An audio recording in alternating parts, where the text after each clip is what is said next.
Saya berikan contoh. Maluku Utara.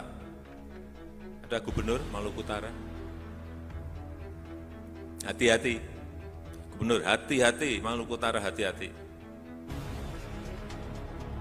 Hati-hati dengan main-main. Karena pertumbuhan ekonomi di Maluku Utara itu 27%.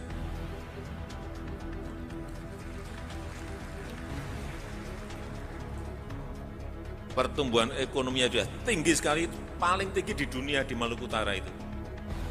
Nggak percaya, cek mana ada pertumbuhan ekonomi sebuah provinsi 27%. Karena apa? Lompatan itu karena apa? Karena hilirisasi. Di situ ada industri smelter yang nanti ini akan tumbuh lagi kalau smelter di sana. Tambah industri yang turunan-turunan dari nikel itu semua bisa dikerjakan di Maluku Utara. Sebab itu saya titip hati-hati. Bukan hati-hati nggak baik, tapi hati-hati sudah baik, tapi hati-hati jangan menjadi nggak baik. Dan yang bagus lagi, di Maluku Utara itu, waktu saya ke Ternate sebulan yang lalu, saya cek di pasar. Harga-harga itu sangat stabil. Saya cek ke BI, berapa sih inflasi di Maluku Utara? 3,3%. Gimana nggak seneng rakyatnya, inflasinya hanya 3,3, pertumbuhan ekonominya 27%, sehingga saya titip tadi pada gubernur, hati-hati. Jangan sampai salah policy sehingga investasi yang masuk ke sana menjadi terhambat. Ada Pak, dari Maluku Utara. Siap Pak. Gimana Pak? Oh iya Pak, pertumbuhan kami tinggi Pak, 27%. Di saat COVID, di saat dunia lagi mengalami resesi, tidak akan mungkin bisa mencapai 27%. Hanya kami Pak. Tetapi mesti diingat Pak, 27% itu yang tumbuh pertambangan dan industri, sehingga tumbuhnya tinggi. Kami tidak menikmati pertumbuhan itu Pak Presiden. Uangnya keluar semua Pak Presiden. Yang penikmati itu adalah Tiongkok.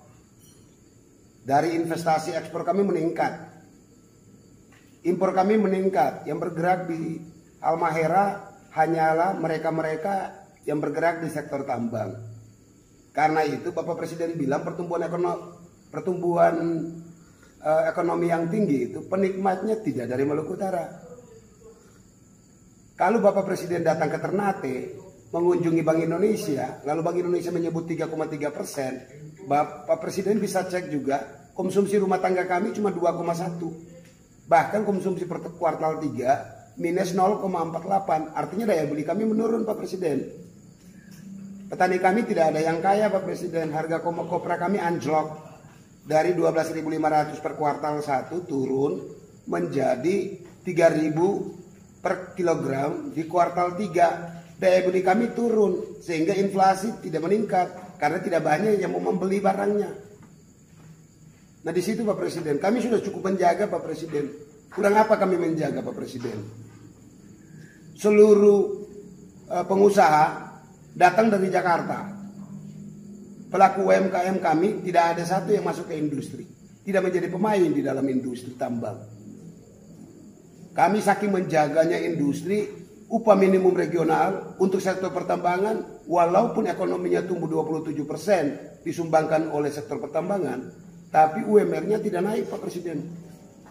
Yang kami naikkan 4% hanya untuk UMKM, agar UMKM membayar gaji lebih banyak, si tambangnya tidak perlu bayar gaji lebih banyak. Itu cara kami menjaga Pak Presiden. Kami siap terus menjaga Pak Presiden. Walaupun kami harus miskin dalam bahagia. Terima kasih Pak Presiden atas miskin kami yang penuh kebahagiaan. Wassalam.